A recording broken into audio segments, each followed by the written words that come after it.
Okay, let's go through the calendar, which some people have found very, very tricky.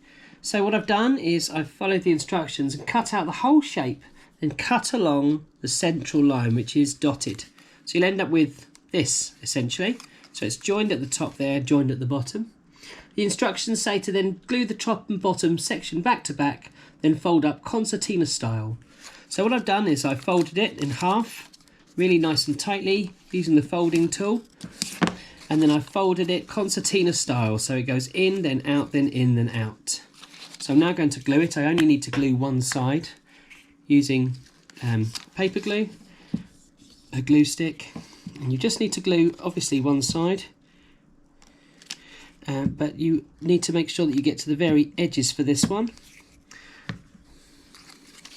And then you need to do this side as well, but just this middle section next to where you've cut.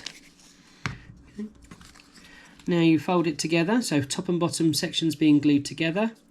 Make sure it's crisp and fold it concertina style. So like so, and you end up with the calendar. You can hang this up, you can place this wherever you like in your space. That's the important thing. So that's how you make the calendar.